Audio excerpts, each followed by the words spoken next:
Assalamualaikum warahmatullahi wabarakatuh. Innal hamdalillah nahmaduhu wa nasta'inuhu wa nastaghfiruh wa na'udzu billahi min sururi anfusina wa min sayyiati a'malina. Man yahdihillahu fala mudhillalah wa man yudlil fala hadiyalah. Wa asyhadu an la ilaha illallah wahdahu la syarika lah wa asyhadu anna Muhammadan abduhu wa rasuluh. Allahumma salli wa sallim wa barik ala Muhammadin sallallahu alaihi wa ala alihi wa ashabihi wa man tabi'ahum bi ihsanin ila yaumiddin. Yaqulullahu tabaraka wa ta'ala: Ya ayyuhalladzina amanu taqullaha wa qulu qawlan sadida yuslih lakum a'malakum wa yaghfir lakum dhunubakum wa may yuti'illaha wa rasulahu faqad faza fawzan 'azima. Fa inna asdaqal hadithi kitabullah wa khairal huda huda Muhammadin sallallahu alaihi wasallam wa syarrul umuri muhdatsatuha wa inna kulla muhdatsatin bid'ah wa kulla bid'atin dhalalah wa kulla dhalalatin finnar.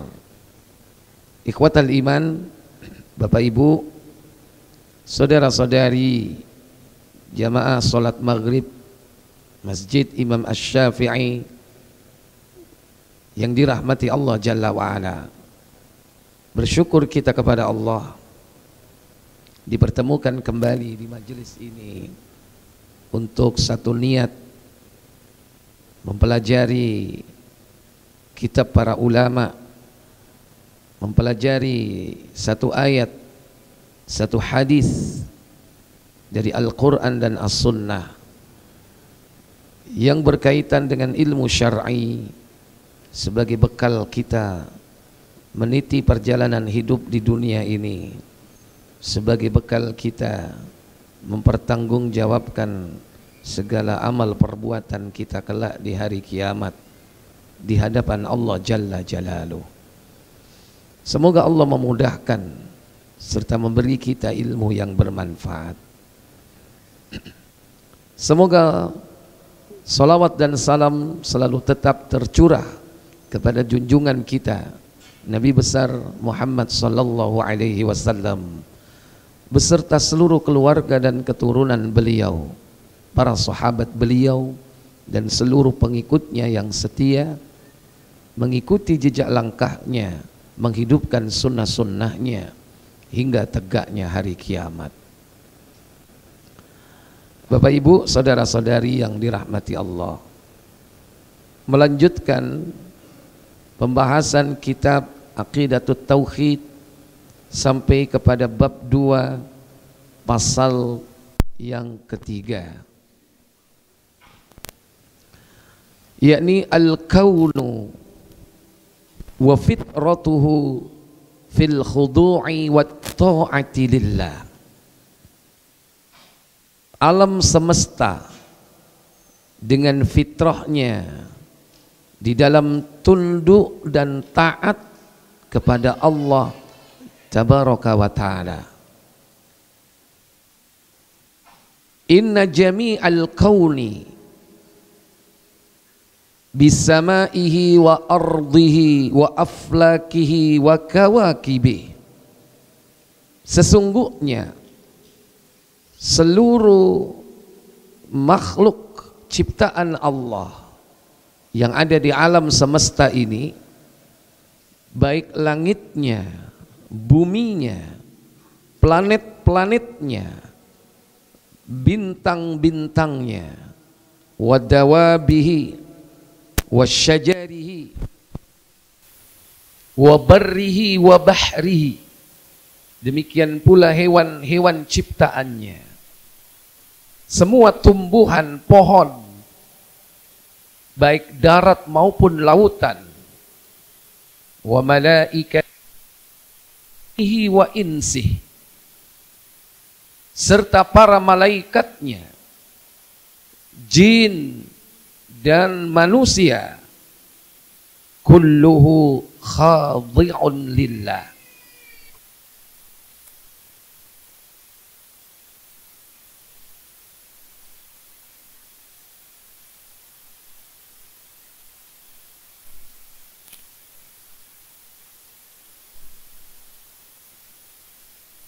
Siapapun dia, orang mukmin maupun kafir, secara kauniyah dia harus tunduk kepada hukum alam. Nggak usah jauh-jauh. Apa yang ada di dalam tubuh kita, bagaimana darah itu mengalir, itu merupakan hukum Allah. Dia mengalir dari tempat yang tinggi ke tempat yang rendah. Bagaimana jantung memompa darah. Antum bisa memberhentikan jantung berdetak? Coba sekarang 1 detik aja hentikan. Gak bisa, itu hukum Allah. Bahkan antum ketika tidur jantung itu tetap berdetak. Terus memompa darah. Ada gerakan-gerakan dalam tubuh kita yang disebut gerakan peristaltik. Sekalipun kita makan tanpa minum, makanan itu akan bergerak ke dalam lambung. Terus akan masuk ke usus.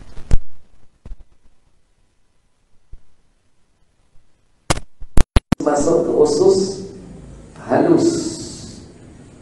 Terus masuk ke usus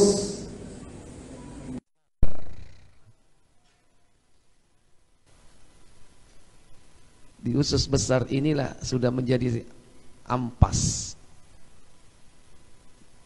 lantas keluar sampai di rektum, terakhir di anus, jadilah kotoran. Siapa yang menggerakkan semua itu? Itu hukum kauniyah. Kita tidak bisa mengendalikan itu semua. Jadi semua makhluk khadi'un, mereka tunduk dengan hukum itu. Muti'un li amrihil kauni, mereka taat terhadap perintah-perintah Allah secara kauniyah. Karena Allah memerintahkan organ tubuh kita seperti itu. Sudah diprogram, sudah didesain, sudah dilakukan perintah-perintah terhadap semua itu. Bahkan sel-sel yang ada dalam tubuh kita secara mikro, dia bergerak tunduk kepada hukum Allah.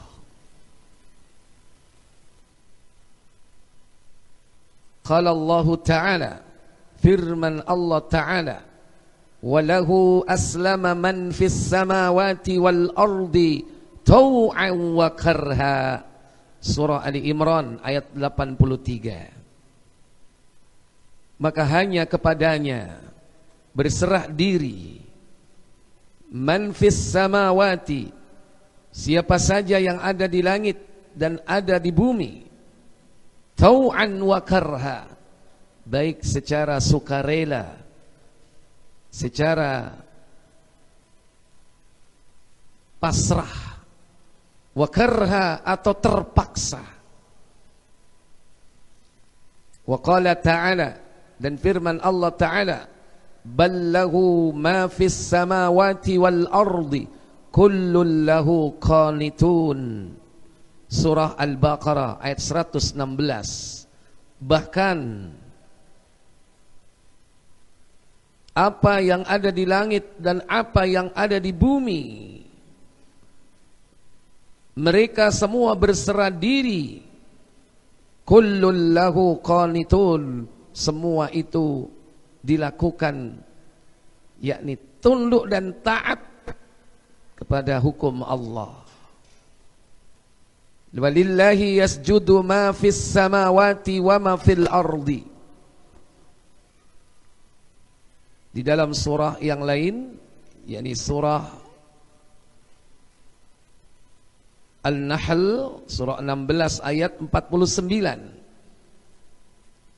Dan bersujudlah kepada Allah apa yang ada di langit, wa ma fil ardi, dan apa yang ada di bumi, min dabbatin, baik dari jenis binatang melata, wal malaikatu, dan para malaikatnya, wahum la yastakbirun, dan mereka tidak menyombongkan diri kepada Allah Jalla wa'ala. Dalam surah yang lain, surah Al-Hajj, surah 22 ayat 18. Alam tara anna Allah yasjudu lahu man fis samawati wa man fil ardi. Tidak kau memperhatikan bahwasannya kepada Allah lah bersujud siapa yang ada di langit dan siapa yang ada di bumi. Wasyamsu wal qamaru, matahari dan bulan, wan nujumu, bintang-bintang, wal jibalu, gunung-gunung, wasyajaru, pepohonan, wad dawabu, demikian pula hewan-hewan melata yang ada di bumi, wa katsirun minan nas, dan juga sebahagian besar dari manusia.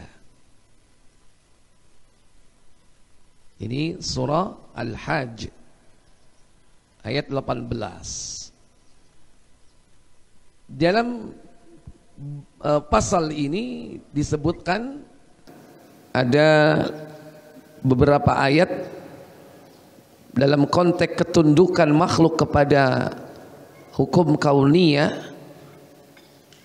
Pada ayat yang kelima dalam surah Ar-Ra'du, surah Ar-Ra'du, yakni ayat 15, ini dalil yang kelima. Allah Jalla wa'ala berfirman, walillahi yasjudu man fis samawati wal ardi taw'an wa karha wa dhilaluhum bil ghuduwi wal asal.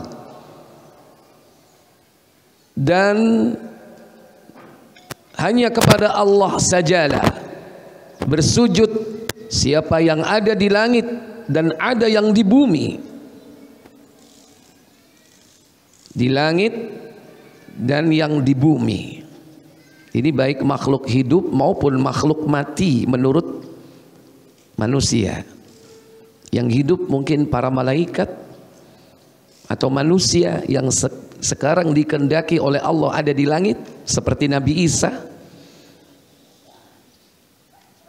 atau benda-benda mati yang tidak bernyawa seperti planet-planet, benda-benda langit yang lain, atau juga di bumi baik makhluk hidup maupun makhluk yang mati atau yang ada di antara keduanya, langit dan bumi, tau'an wa karha, baik secara sukarela atau secara terpaksa, wa dhilaluhum bil ghuduwi wal asal, dan bayang-bayang mereka yakni tampak ada di pagi dan di petang hari.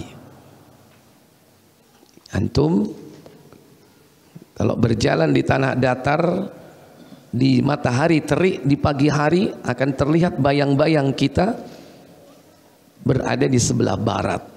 Sebaliknya ketika sore hari bayang-bayang kita berada di sebelah timur. Atau demikian di bumi yang lain. Fakullu hadhil kainat wal awalima, maka semua makhluk ciptaan Allah dan seluruh alam. Alam di sini yakni apa saja selain dari pencipta, selain dari Allah, alam ma siwallah huwa alamun. Apa saja selain daripada Allah adalah alam. Makna alam adalah makhluk.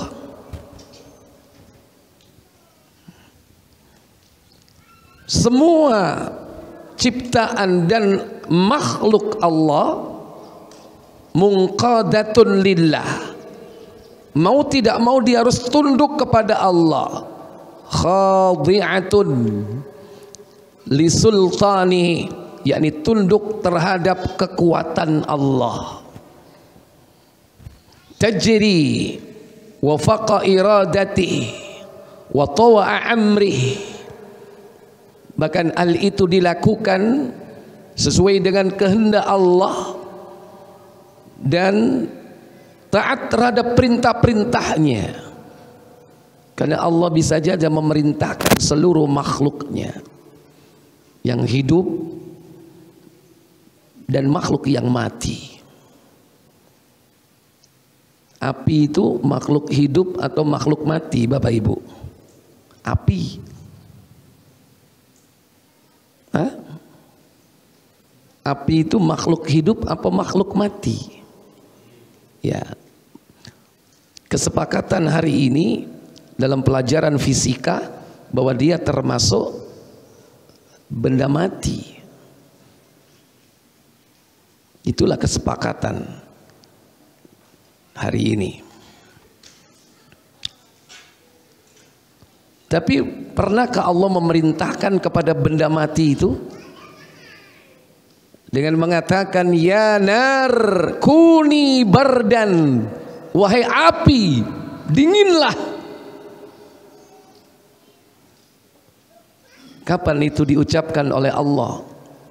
Memerintahkan api keluar dari sunnatullahnya yang mestinya panas menjadi apa? Dingin.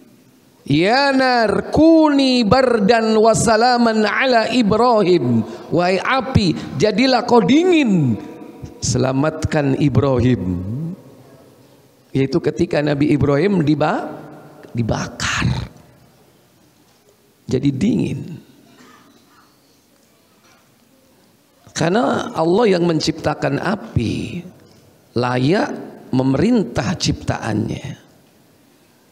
Kalau ente coba-coba kan, ono kobongan ya nar kuni bardan, melebuo metu mateng.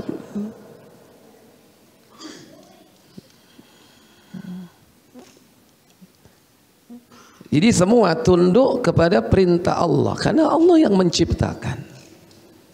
Dan bagi Allah mudah bisa keluar dari hukum Allah yang sudah ditetapkan. Baik. La yasta'siya alaihi minha syai'. Tidak ada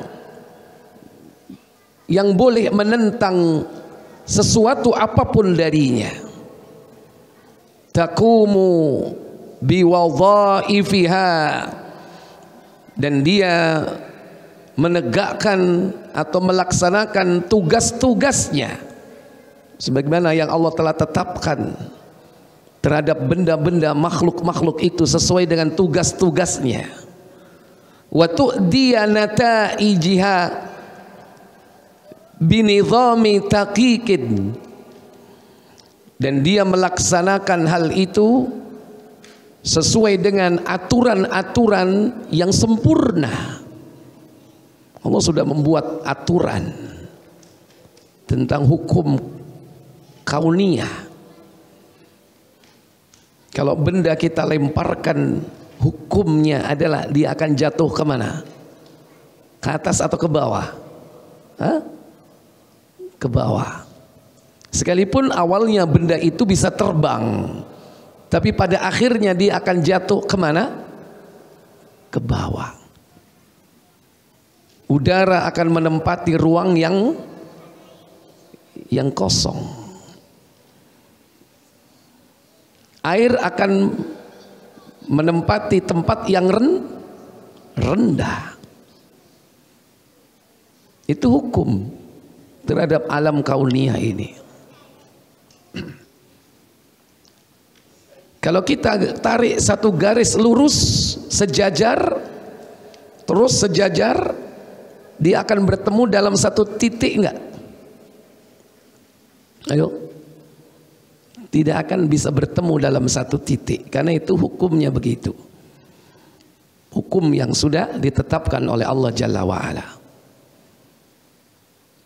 Tapi ada saat-saatnya di mana Allah Jalla wa'ala menunjukkan kekuasaannya. Hukum itu dijadikan pada saat-saat tertentu menjadi terbalik. Justru terjadi kebalikannya. Dan hanya Allah sajalah yang mampu melakukan itu. Wa tanazzahu khaliquha 'anil naqsi wal 'ajzi wal 'aib. Dan membersihkan penciptanya dari kekurangan, dari kelemahan, dan dari aib, cacat. Qala ta'ala, firman Allah ta'ala, tusabbihu lahu as-samawati sab'a, tusabbihu lahu as-samawati sab'u wal ardu wa man fihinna. Bertasbih kepada Allah apa yang ada di langit yang 7 dan bumi yang 7 dan apa yang ada di antara keduanya. Wa im min syai'in illa yusabbihu bihamdi. Dan jika mereka bertasbih melainkan dengan memujinya, walakin la tafqahuna tasbihahum, akan tetapi kalian tidak bisa memahami tasbih mereka.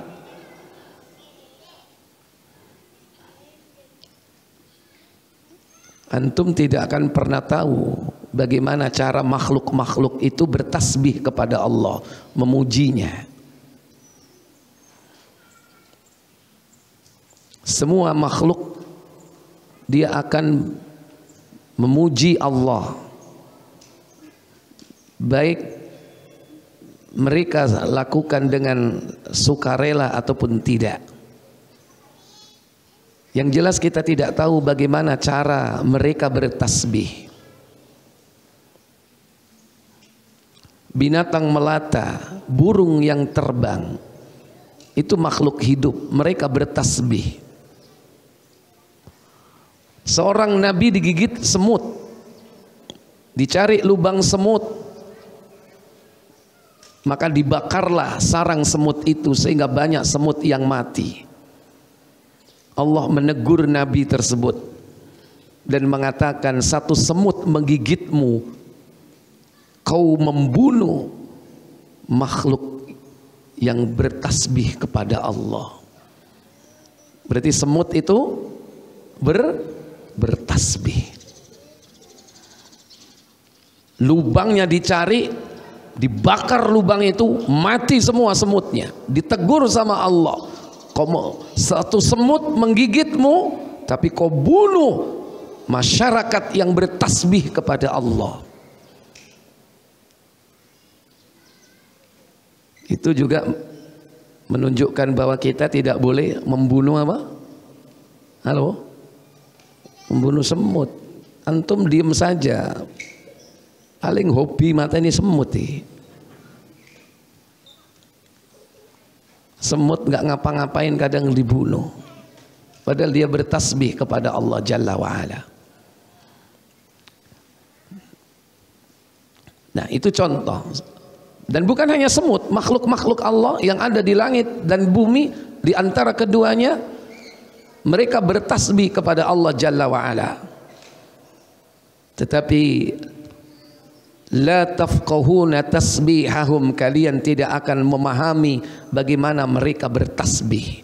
Surah Al-Isra ayat 44. Fahadhil makhluqat samituha wa natiquha, semua makhluk itu baik yang diam ataupun yang berbicara. Wa hayyuha wa mayyituha, baik yang hidup maupun yang mati. Kata beliau, yang hidup ataupun yang mati, yang bicara ataupun yang tidak bicara.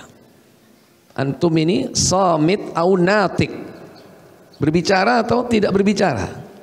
Hah? Berbicara. Bahkan nanti Allah akan jadikan sesuatu yang tidak berbicara bisa bicara. Atas perintah siapa? Perintah Allah. Ketika perang di akhir zaman melawan Yahudi, seluruh batu dan pohon akan berbicara, mendukung, membantu kaum muslimin. Kata Nabi, la taqumus sa', tidak akan terjadi hari kiamat hatta yuqatilul muslimun al-yahuda, sehingga orang-orang Islam memerangi orang Yahudi. Maka batu dan pohon itu mereka akan bicara dan mengatakan kepada kaum muslimin, ya muslimin, ya Abdullah, wara al-yahud, ta'al, di belakangku ada Yahudi, kemarilah, faktulhu, bunuhlah.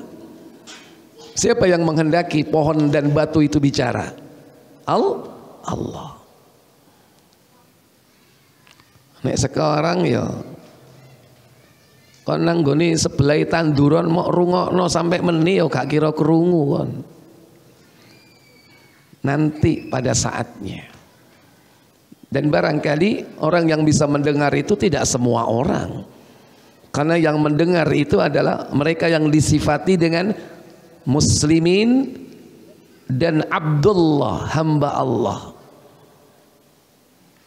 Dan itu maknanya mendalam, tidak sekedar muslim, tapi betul-betul dia hamba Allah Jalla wa'ala, yang terpanggil untuk membela agama Allah, berjihad, berjuang, membela, meninggikan kalimatnya.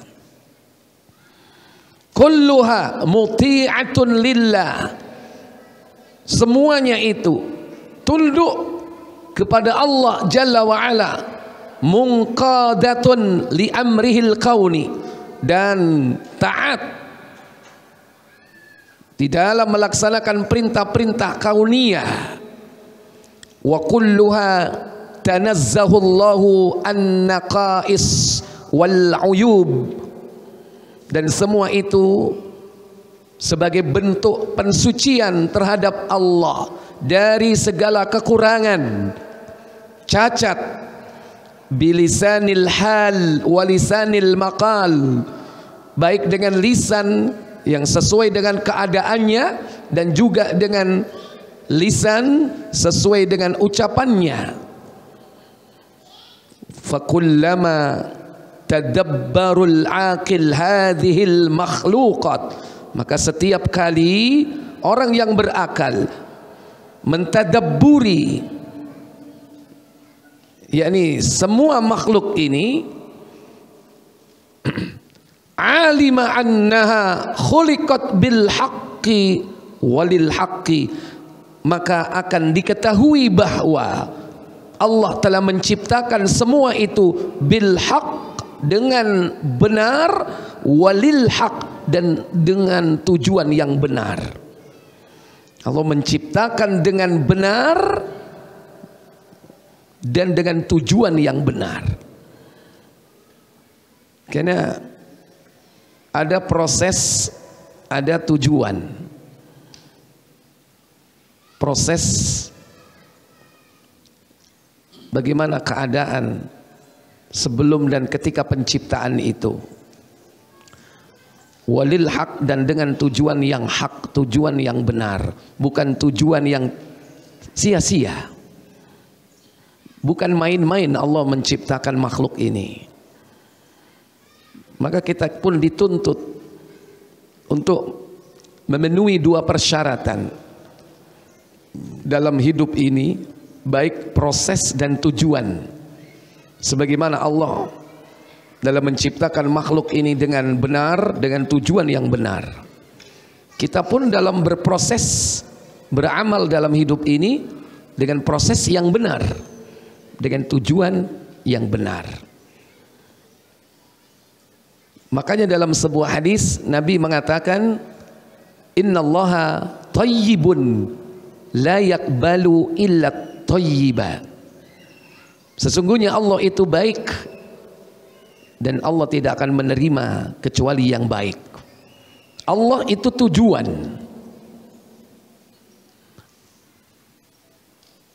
Maka Allah itu adalah tujuan yang baik. Maka menuju kepada Allah harus dengan cara yang baik. Membangun masjid, niatnya karena Allah, karena itu tujuannya, tapi harus dengan cara yang baik. Harta yang diperoleh dari yang halal. Tujuan yang baik tapi dengan cara yang tidak baik tidak akan diterima, karena tidak memenuhi dua syarat tersebut. Niatnya baik tapi prosesnya salah. Membantu orang baik, tapi dia membantu dengan sesuatu yang diambil dengan cara yang tidak baik. Ngasih sumbangan tekonyo nyolong, cari merampok. Nggak ada. Dalam Islam itu diperbolehkan menjadi perampok budiman. Hasil rampoknya diapain? Sedekahkan. Tujuan baik tapi cara tidak baik. Nah, tujuan yang baik itu harus dilalui dengan cara yang baik. Demikian pula cara-cara yang kita lakukan jika telah memenuhi syarat bahwa itu termasuk yang thayyib, yang baik, sesuai dengan tuntunan, maka tujuannya harus baik. Tujuannya lillah, karena Allah. Jangan salah. Sekalipun kita melaksanakan satu aktivitas sesuai dengan apa yang diajarkan dan dituntunkan oleh Allah dan Rasulnya, tapi kalau niat tujuannya adalah salah, maka tidak akan diterima oleh Allah Jalla wa'ala. Cukup dengan kaidah tadi itu. Innallaha thayyibun la yaqbalu illa thayyiba. Sesungguhnya Allah itu baik dan tidak akan menerima kecuali yang baik. Demikian pula kalau kita semakin mengetahui tentang apa yang ada di alam semesta ini terhadap makhluk-makhluk ciptaannya, maka pada saat itulah kita mengetahui bahwa Allah menciptakan sesuatu ini bil haq walil haq, yakni dengan benar, dengan cara yang benar, dengan tujuan yang benar. Wa annaha musakharatun laisa laha tadbir, dan bahwasanya segala ciptaan Allah itu berjalan, semua itu bukan tanpa pengaturan, tetapi dengan pengaturan. Wala istiqsa'u an amri mudabbiriha, dan tidak ada semua yang Allah telah ciptakan, baik makhluknya ataupun hukum-hukum yang telah ditetapkannya, menyelisihi perintah pengaturnya. Siapa yang mengaturnya? Allah. Semua berjalan di jalannya, di orbitnya. Matahari diperintah terbit setiap hari di sebelah mana? Timur. Tidak pernah ngelendur dia. Moro-moro metu nang kidul. Loh, apa kok niku? Syam. Kalau antum kan kadang-kadang balelo. Kalau alam ini tunduk kepada hukum yang telah Allah tetapkan. Bahkan matahari itu setiap hari ketika hendak terbit minta izin kepada Allah Jalla wa'ala. Setiap hari ketika mau terbit minta izin dulu, sehingga nanti pada saatnya menjelang hari kiamat, setelah Dajjal keluar, Nabi Isa turun, Dajjal mati, kemudian Nabi Isa dan Al-Mahdi berperang melawan Ya'juj Ma'juj. Ya'juj Ma'juj habis, maka ketika matahari hendak terbit di sebelah timur, Allah menahannya. Ntar dulu, jangan.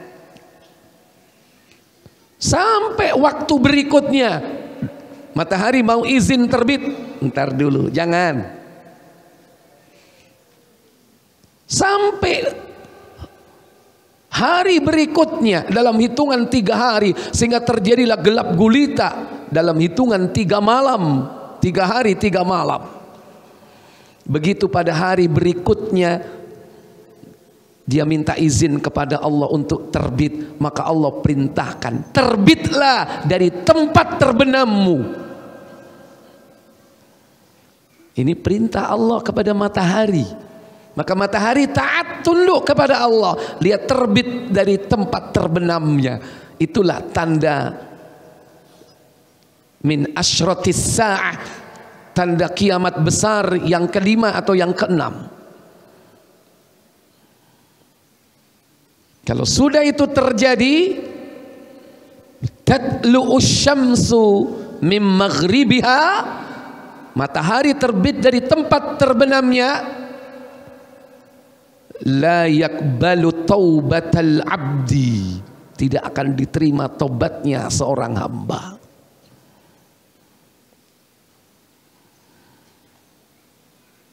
Jadi matahari berjalan sesuai dengan perintah Allah, bulan berjalan sesuai dengan perintahnya. Sehingga ketika suatu saat matahari dan bulan bertemu dalam satu garis, maka terjadilah gerhana. Itu Allah, dan itu tanda ayat-ayat Allah. Maka tanda ayat-ayat Allah itu bukan karena keadaan-keadaan manusia, matinya seorang raja, matinya orang penting, lahirnya seorang yang penting, bukan. Itu semata-mata adalah menunjukkan bahwa ayat-ayat Allah, makhluk yang besar yang setiap hari kita lihat, matahari dan bulan, ternyata dia tunduk kepada penciptanya. Bukan kejadian itu karena sebab munculnya dan matinya seseorang. Itu atas perintah Allah tabaraka wa ta'ala. Fal jami'u mukirruna bil khaliqi bi fitratihim.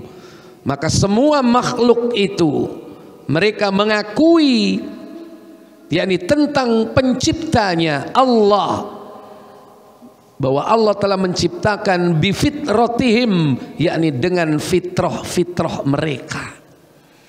Tidak ada yang keluar dari garis ketetapan Allah tabaraka wa ta'ala.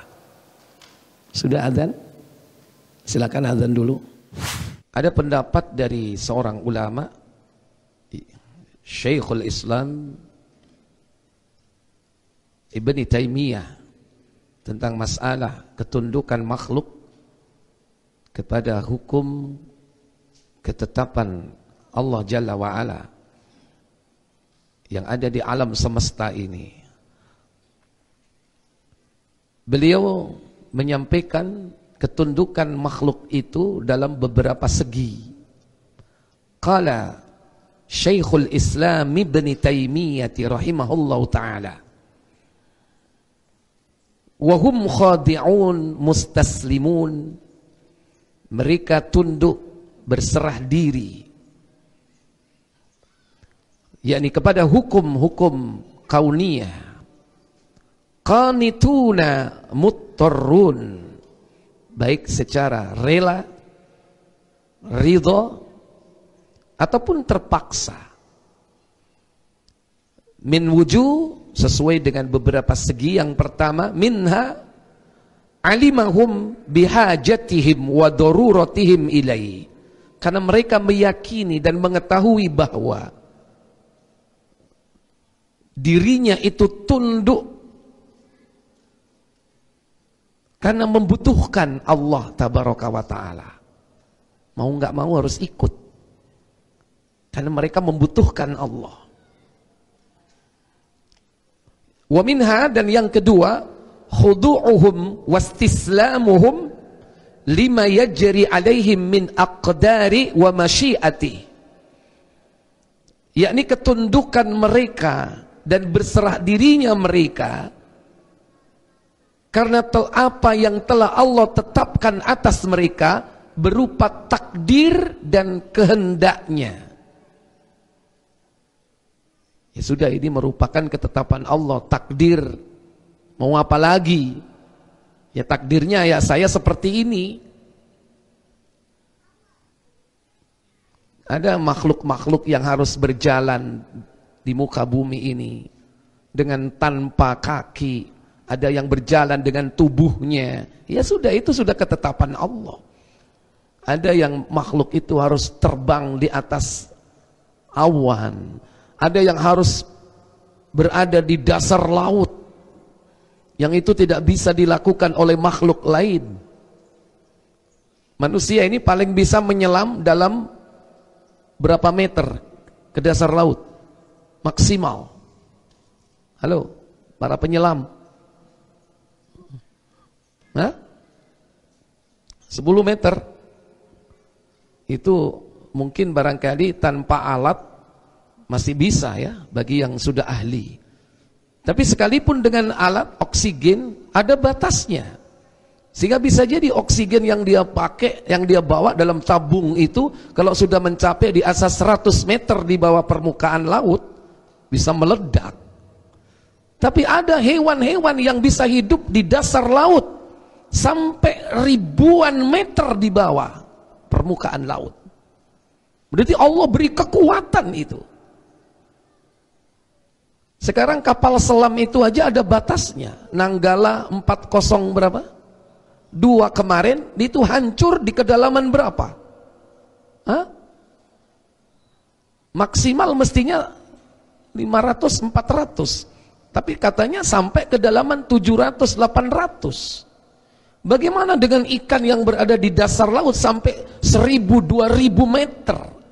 Ada ikan ya, sebangsa cumi-cumi atau ikan paus yang ada di dasar lautan, kedalaman samudra. Ya sudah, Allah tetapkan takdirnya di bawah laut, jauh dari cahaya sinar matahari mungkin ya. Dia hidup di kegelapan. Ya apa? Gelem ta urup. Sampai nanggono dia muncul nang ini. Ya, itu sudah takdir. Wa minha du'auhum iyya indal ittirar. Atau segi yang ketiga, karena dia berdoa, karena mereka berdoa minta hanya kepada Allah dalam keadaan darurat. Mau enggak mau ya, dia membutuhkan terjadinya perubahan ketika Allah memberikan yakni musibah kepadanya. Wal mu'minu yakhda'u li amri bih tau'an. Maka seorang mukmin dia tunduk terhadap perintah Allah tau'a, dengan sukarela. Wa kadzalika lima yuqaddiruhu alaihi minal masaib. Demikian pula ketika Allah Jalla wa Ala menetapkan takdirnya atas mereka saat diberi oleh Allah musibah. Dia harus tunduk dengan sukarela. Fa innahu yaf'alu 'indaha ma amara bihi minas sabri. Maka sesungguhnya mereka menghadapi semua itu tatkala dia ditimpa musibah sebagaimana yang telah Allah perintahkan minas sabri, yakni dilandasi dengan sifat sabar. Fahuwa muslimun lillahi tau'a. Maka dia adalah seorang yang tunduk, berserah diri kepada Allah tau'a, secara sukarela, ridho, ikhlas, khadi'ul lahu tau'a, dan juga tunduk kepadanya secara sukarela. Wal kafiru, dan adapun orang kafir, yakhda'u li amri rabbihil kauni, dia hanya mau tunduk, yakni kepada perintah atau ketetapan Rabbnya secara kauniyah. Makanya orang kafir itu kalau dikasih musibah ngersulo. Nggak gampang orang kafir itu menerima musibah. Tapi dia hanya taatnya hanya kepada hukum-hukum apa? Yang bersifat kauniyah. Mau nerima dia. Kalau sekiranya itu terjadi pada rekayasa manusia, maka dia nggak mau terima. Contoh misalnya, kalau memang Allah sudah menetapkan adanya angin muson barat, muson timur yang berakibat pada adanya pergantian musim. Mungkin di daerah Khatulistiwa cuma 2 musim. Tapi di daerah subtropis atau daerah mendekati kutub bisa jadi berapa musim? Ada 4 musim. Mau tidak mau dia ikuti aturan itu. Tapi begitu ditetapkan Allah mewajibkan bagi manusia berpuasa ketika dia berada di suatu negeri yang siangnya lebih panjang daripada malamnya, mau taat atau tidak dia? Kalau dia mau taat, tetap melaksanakan puasa walaupun harus sampai 15 jam, 16 jam, bahkan 20 jam barangkali. Karena dia beriman kepada Allah, seorang mukmin tetap dia akan jalankan itu. Tapi kalau orang kafir, dia tidak mau mengikuti perintah Allah berpuasa, sekalipun dia mau nggak mau tunduk kepada aturan kauniyah, bahwa siangnya lebih panjang dari malamnya. Ya dia menyesuaikan secara kauniyah, tapi dia tidak mau tunduk kepada perintah Allah secara syar'iyah. Dia tunjuknya kepada masalah kauniyah saja. Dia adaptasi kepada musim, pandai, pinter dia. Tapi bagaimana dia harus melaksanakan perintah Allah secara syar'iyah? Kalau bukan orang betul-betul beriman, nggak gampang.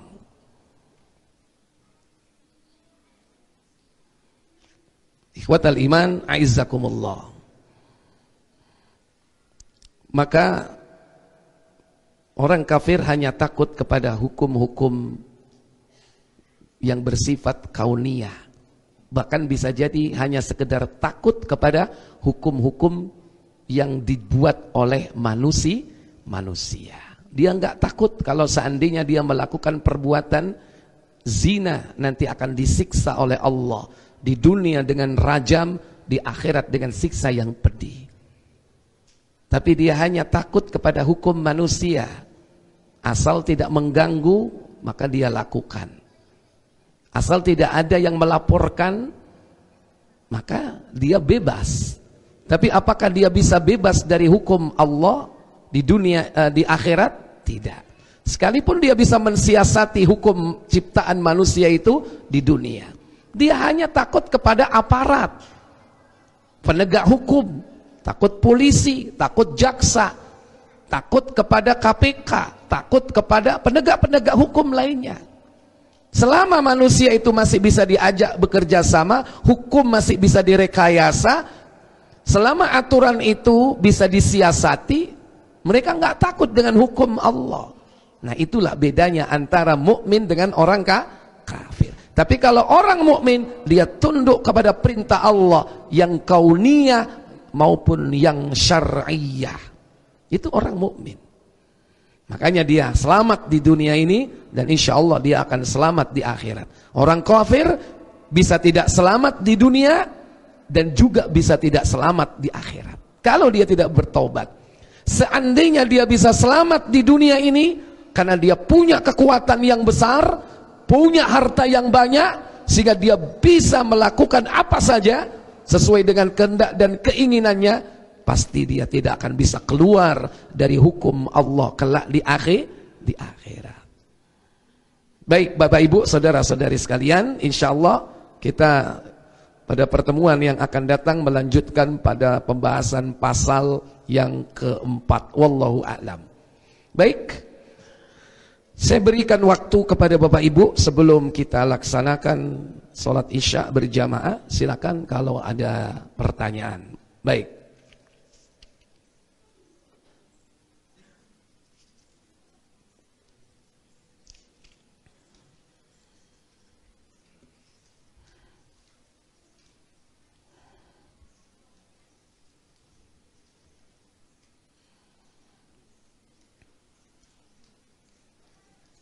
Silakan, Pak, monggo. Waalaikumsalam warahmatullahi wabarakatuh.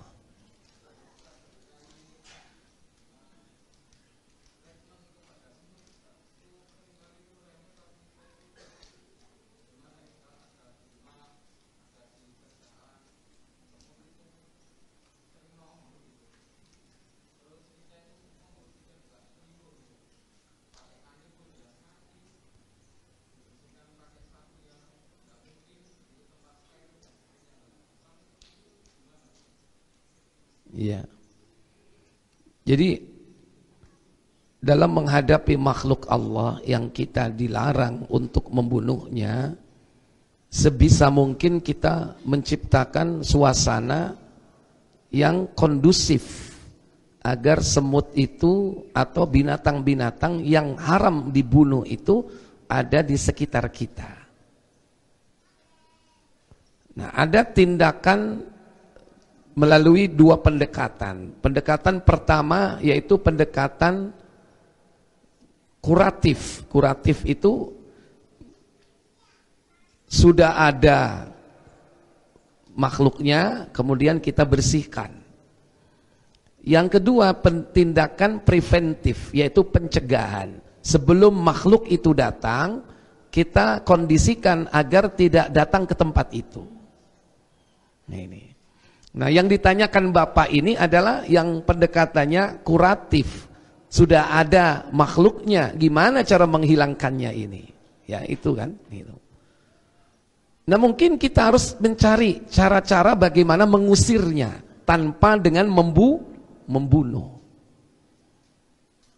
Mungkin barangkali sudah diciptakan sebuah alat misalnya dengan gelombang ultrasonik atau gelombang apa namanya. Kalau itu kemudian diaktifkan, serangga-serangga itu bisa lari. Nah, coba dicari itu. Ini dengan pendekatan gelombang ya, yang bisa mempengaruhi keberadaan makhluk itu supaya menjauh. Yang kedua, dengan mungkin mengkondisikan tempat itu dengan bau-bau tertentu. Mungkin barangkali perlu kita cari. Yakni bau-bau tertentu yang tidak disukai oleh apa? Oleh serangga yang diharamkan untuk membunuhnya. Dicari. Nah, antum dalam perkara seperti ini insya Allah masih bisa mencari alternatif ya. Bukan berarti tidak ada pilihan, banyak pilihan ya, banyak gitu. Nah, ini contoh pendekatan yang pertama. Adapun pendekatan tadi yang paling bagus yaitu pendekatan secara preventif. Bagaimana caranya supaya serangga yang diharamkan untuk dibunuh itu tidak ada di tempat itu. Bagaimana caranya? Kan gitu. Mungkin barangkali tempatnya diblok ya dengan mungkin bau tertentu atau ramuan tertentu ini. Silakan. Kalau ada misalnya bahan kimiawi yang menyebabkan semut itu tidak mau datang ya, bukan dengan membunuh, silakan pakai. Atau dengan cara-cara yang lain, dengan sinar atau dengan membersihkannya dengan apa namanya? Bahan-bahan yang dibenci oleh serangga itu. Misalnya pakai bauan tertentu. Ya, silakan. Cari. Ya, jadi dua itu pendekatan. Yang penting kita berusaha semaksimal mungkin untuk tidak melakukan kisos. Bahkan bahasa kita pembantaian besar-besarnya, sebesar-besaran ya. Dalam Islam itu, maaf. Seseorang itu dibunuh karena sebab apa? Membunuh. Itu kan hukum qisas kan. Antum membunuh semut, pertanyaannya, siapa yang pernah dibunuh semut? Semut pernah nggak membunuh manusia? Halo? Atau keluarga antum pernah nggak dibunuh oleh semut? Nah, kenapa kita mengkisos dia? Jadi berhati-hati dalam perkara ini, karena nyawa ini perkara yang jangan dianggap remeh, karena itu makhluk Allah yang sudah dinas untuk haram dibunuh. Kecuali kalau makhluk itu boleh untuk dibunuh karena dengan alasan. Pertama, karena memang Allah telah ciptakan bahwa makhluk itu adalah mata rantai makanan kita. Manusia ini jenis makhluk omnivora. Dia boleh memakan tumbuh-tumbuhan, juga boleh memakan hewan. Silakan. Maka yang dihalalkan silakan makan. Bukan berarti lantas kita diharamkan membunuh lele, padahal lele itu makanan kita. Mau makan ikan gurami, waduh rek, seurip gurami ini rek. Sakno wis diculno. Gak mangan-mangan kok. Karena itu rantai makanan kita ini omnivora, makan hewan boleh, makan tumbuhan juga boleh, silakan, boleh memakan. Tapi kalau bukan bagian dari makanan kita, maka kita tidak boleh membunuhnya. Tentu didasarkan nas, diharamkan memakan hewan yang bertaring. Maka nggak boleh memakan hewan-hewan yang diharamkan memakannya. Di antaranya yang bertaring, contoh kucing, contoh anjing, singa, ya, harimau, ya, bedes, bertaring, maka tidak boleh kita memakannya. Jadi itu karena bagian dari makanan kita. Pertanyaannya, antum membunuh semut, arep botok semut. Halo? Kalau dilarang dibunuh berarti dilarang untuk diolah sebagai bahan makanan. Nggak boleh. Saya tanya, tawon itu boleh nggak dibunuh? Halo? Hewan yang Allah jadikan salah satu nama surat dalam Al-Quran, An-Nahl, surat 16, tawon, boleh nggak membunuh lebah? Nggak boleh. Tapi kenapa antum membunuh baby,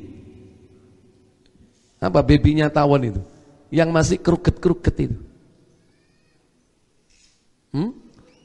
Kroto, manuk berarti sampean. Di satu daerah itu ada tawon, anaknya tawon, ya, yang belum jadi tawon, itu dikumpulin, dibotok. Pernah? Ada yang pernah makan itu? Pernah? Nih, kalau tawonnya nggak boleh dibunuh, maka generasinya pun nggak boleh, nggak boleh dimakan. Saya tanya, emang nggak ada makanan lain gitu? Ya, jadi itu contoh. Kalau itu bukan bagian dari rantai makanan kita, nggak usah dimakan. Apalagi hewan itu diharamkan untuk dibunuh. Ini. Seorang tabib datang kepada Nabi untuk menjadikan katak sebagai obat. Nabi melarang, nggak boleh. Kenapa? Karena katak ini diharamkan untuk dibunuh. Nggak boleh dibunuh. Dan itu berarti bukan makanan kita. Tapi kenapa antum makan suike Purwodadi? Ayo, siapa sing tahu? Hah? Nggak boleh makan katak. Bukan karena dia amfibi, dua alam, nggak ada hubungannya. Hewan dua alam nggak boleh dimakan. Welut panganan halal, dia juga amfibi. Kepiting halal nggak? Cak gundul enak. Iya kan? Gak ada kaitannya dengan amfibi, hewan dua alam. Kalau tidak ada nas yang melarang, berarti halal. Walladzi ja'ala lakumul arda walladzi ma khalaqalakum ma'a walladzi khalaqalakum ma fil ardi jami'a. Allah telah menghalalkan bagi kalian apa saja yang ada di muka bumi ini seluruhnya. Jadi asal muasal itu halal. Kecuali setelah datangnya nas yang mengharamkan. Semut nggak boleh, kata nggak boleh. Ya, jadi itu kondisikan. Caranya bagaimana supaya semut itu pergi atau semut itu tidak datang. Ya, sebisa mungkin berusaha untuk mengusirnya. Bagaimana caranya? Mungkin barangkali kita menemukan barangkali cara yang terbaik untuk mengusir semut dengan abab kita, silakan. Ya. Terus abapono terus cik melayu kabeh. Silakan pakai kalau kita menemukannya, ya kan? Barangkali mangan opo dhisik, ya kan? Mangan bawang sing akeh, ababmu sing mambu bawang iku cik kelenger semute melayu asal tidak mati, silakan, ya. Cari cara tertentu yang tidak memasuki ranah larangan membunuh hewan tersebut. Saya pikir cukup. Wa akhiru da'wana subhanakallahumma wa bihamdik asyhadu an la ilaha illa anta astaghfiruka wa atubu ilaik. Wassalamu alaikum warahmatullahi wabarakatuh.